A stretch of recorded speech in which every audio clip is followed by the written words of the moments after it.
좋은 일이 일어납니다. 오늘 함께 묵상할 말씀은 시편 147편 1절로 11절 말씀입니다. 오늘 본문 시편 147편은 표제어가 없습니다. 이 말은 이 시편의 구체적인 저자나 역사적 배경에 대해서 알 수 없다는 뜻입니다. 그러나 헬라어 구약성경 번역본인 70인역에서는 앞선 146편과 마찬가지로 할렐루야 다음에 학개와 스가렛이라는 내용이 나옵니다. 이 표제를 전적으로 받아들이기에는 무리가 있지만 최소한 이 시가 바벨론 포로 귀환 이후에 기록된 것만은 분명합니다. 그 근거는 2절과 13절에 있는데 예루살렘 성전과 성벽이 재건된 상황으로 볼 수 있습니다.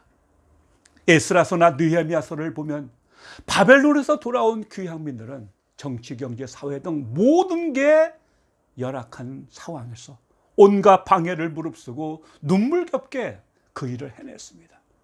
사실 3차에 걸쳐 바벨론의 포로 상태에서 돌아온 것이나 무너진 성전을 다시 짓고 무너진 예루살렘 성벽을 다시 쌓는다는 것은 정말 기적과 같았습니다. 오죽했으면 시편 126편 1절에서 여호와께서 시온의 포로를 돌려보내실 때 우리는 꿈꾸는 것 같았다고 노래했겠습니까? 그러나 감격은 잠시였고 현실은 차갑고 냉정했습니다.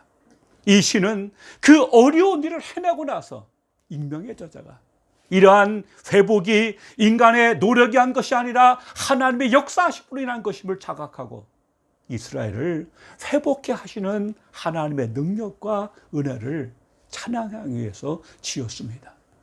고비고비 사건을 반추할 때마다 가슴 가득 밀려오는 것은 하나님의 크신 은혜였습니다.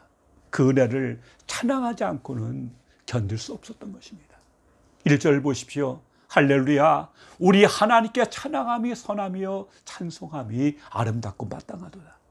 찬양이 귀한 것은 그 찬양이 선하고 아름답고 마땅한 일이기 때문입니다. 먼저 선함이란 말은 매우 다양한 의미를 갖고 있는 말인데 창세기 1장에서 거듭된 하나님 보시기에 좋았다라해서 좋았다라가 바로 선하다와 같은 단어입니다. 무엇보다 찬양은 하나님 보시기에 좋은 것입니다. 그 외에도 이 단어는 선한, 즐거운, 아름다운 등의 뜻을 지니고 있습니다. 이어지는 두 표현은 이 선함을 구체적으로 나타내고 있는데 아름다움이란 말은 유쾌한, 기쁨 등 매력적이며 기쁨을 주는 것을 묘사할 때 사용하는 표현입니다. 그리고 마땅하도다라고 번역된 형용사는 알맞은, 적합한이라는 의미뿐 아니라 아름다운이라는 의미로도 사용됩니다. 그러므로 본문을 다시 번역하면은 왜냐하면 찬양을 하는 것은 선하기 때문이다. 왜냐하면 찬송은 기쁜 것이며 아름다운 것이기 때문이다입니다. 시인이 이러한 표현을 사용하는 이유가 무엇입니까? 그것은 찬양이란 종교적 의무나 규례 또는 어떤 목적을 이루기 위한 수단이 아니라는 것을 강조하기 위해서입니다. 찬양은 찬양 자체가 본질이며 그것이 목적입니다. 그런 의미에서 본문은 찬양에 대한 찬가라고 할 수 있습니다. 누가 이런 찬양을 드릴 수 있겠습니까? 무엇보다 하나님을 깊이 알고 사랑하며 그분과 깊은 인격적 관계를 나누는 사람이어야 하지 않겠습니까? 그 예로 다윗을 들 수 있습니다. 다윗은 스스로를 이스라엘의 노래 잘하는 자라고 생각했습니다. 이 말은 다윗이 자신의 정체성을 하나님을 찬양하는 사람으로 정했다는 말입니다. 그의 이러한 정체성이 그의 타고난 음악적 재능 때문이었습니까? 그는 시인이며 노래 잘하는 사람이었을 뿐 아니라 그가 수금을 타면 사울에게 붙었던 악기가 도망할 정도로 영감 있는 연주자이기도 했습니다. 다윗의 이러한 능력은 타고난 재능 때문이 아니고 그 중심에 하나님을 사모하고 주님의 아름다움을 노래하고자 하는 불타는 소원이 있었기 때문입니다.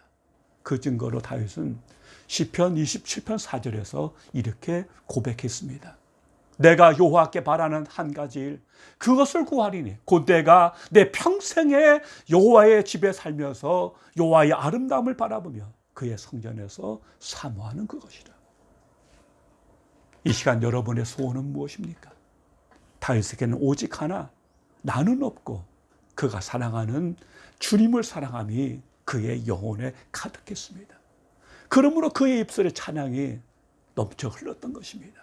이것이 찬양하는 마음입니다. 그러므로 하나님께서 이스라엘의 찬양 가운데 거하신 줄로 믿습니다. 그 깨끗한 마음, 그곳에 하나님의 영광이 임하시는 게 아니겠습니까? 오늘 시편 기자도 같은 심정으로 하나님을 찬양하기를 원했습니다. 시편 147편 2절 이하에서 시인은 주를 찬양하는 이유들을 하나하나 열거하고 있습니다. 이스라엘을 구하시고 능력으로 온 우주 만물을 다스리시며 미물에게까지 자비를 베푸시는 하나님이시기에 그분을 찬양한 것입니다. 2절을 보십시오. 여호와께서 예루살렘을 세우시며 이스라엘의 흩어진 자들을 모으시며. 시인이 왜 하나님을 찬양합니까? 그것은 하나님께서 당신의 백성을 바벨론의 포로에서 구원하시고 회복시키셨기 때문입니다. 또한 전능하신 능력으로 이 세상을 다스리고 계시기 때문입니다. 그 중에 2절은 여호와께서 이스라엘 백성들을 위하여 역사 가운데 섭리하신 모습에 집중하고 있습니다. 본문에서 세우시며로 번역된 뽀네는 동사 빠나의 분사형입니다. 히브리어 문법에서 분사형은 이례적인 사건이 아니고 계속 현재 진행되고 있으며 앞으로도 영원히 계속될 것을 암시하는 것입니다. 즉 시인은 이 시에서 찬양의 이유로 폐허에서 예루살렘을 세우신 하나님께서 앞으로도 계속 세우실 것이기 때문이라는 것입니다. 여기에서 예루살렘을 세우시며 라는 표현은 1차적으로는 포로 시대 이후에 느헤미야를 중심으로 무너진 예루살렘 성벽을 다시 쌓은 것을 말하고 있습니다.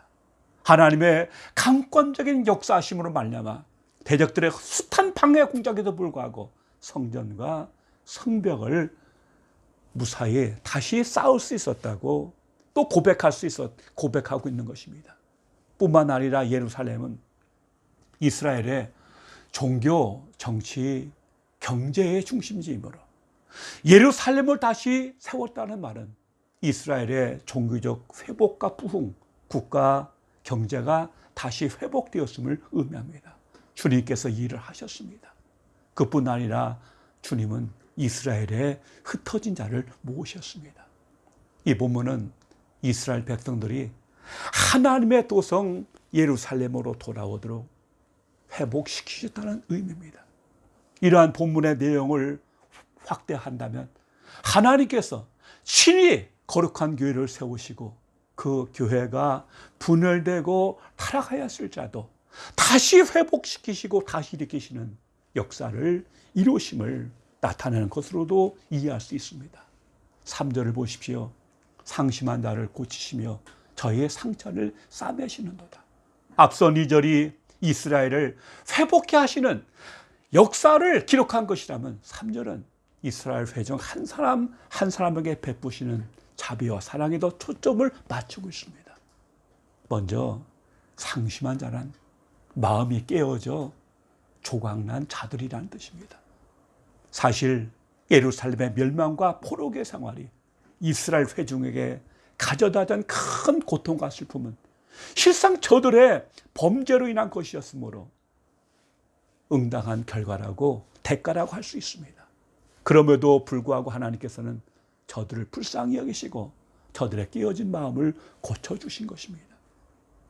여기서 사용된 고치시며라는 표현은 위로와 격려의 의미일 뿐만 아니라 완전한 회복을 뜻하는 단어입니다. 이것이 바로 집 나간 아들을 기다리는 아버지의 마음입니다. 이러한 하나님의 마음, 이어지는 단어들에게서도 다시 찾아볼 수 있습니다.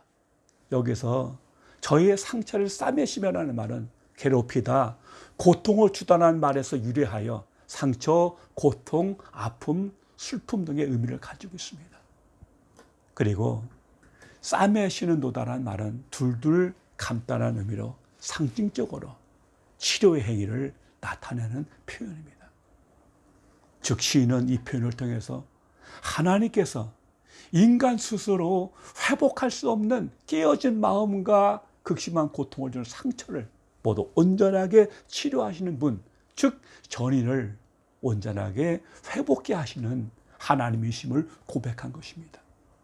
여기서 고치시며와 싸매시는도다를 다시 분사형으로 사용함으로 말미암아 그 회복케 하시는 역사가 지금도 계속되고 있으며 앞으로도 계속될 것임을 나타내고 있습니다.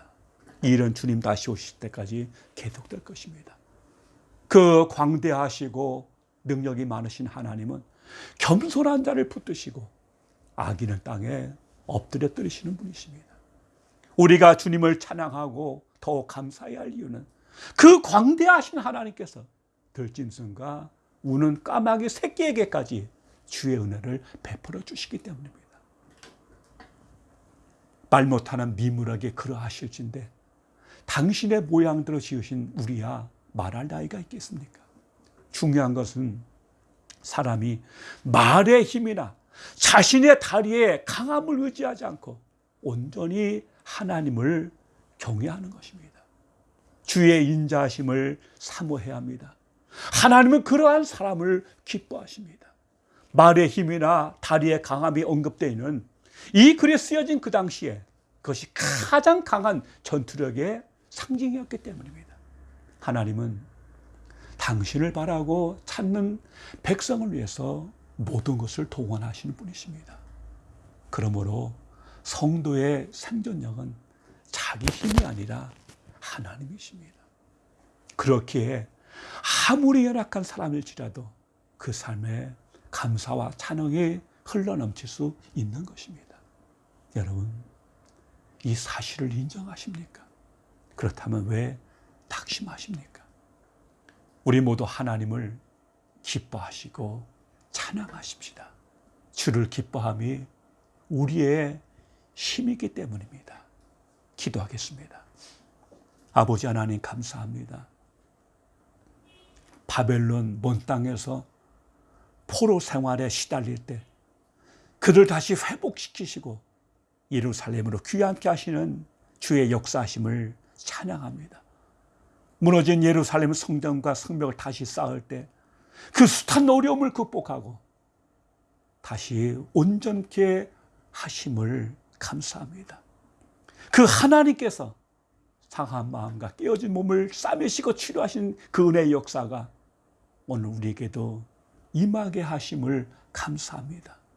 특별히 코로나로 인해서 많은 부분이 무너지고 넘어지고 있는데 상한 마음과 깨어진 심령과 몸을 만지시고 싸매어 주셔서 영혼의 잘됨같이 범사가 잘되고 강건하게 하시고 우리가 다시 하나님을 사모하고 가까이 감으로 주의 복을 받는 하나님의 삶들과 이 땅이 되게 하옵소서. 예수님 이름으로 기도하옵나이다. 아멘.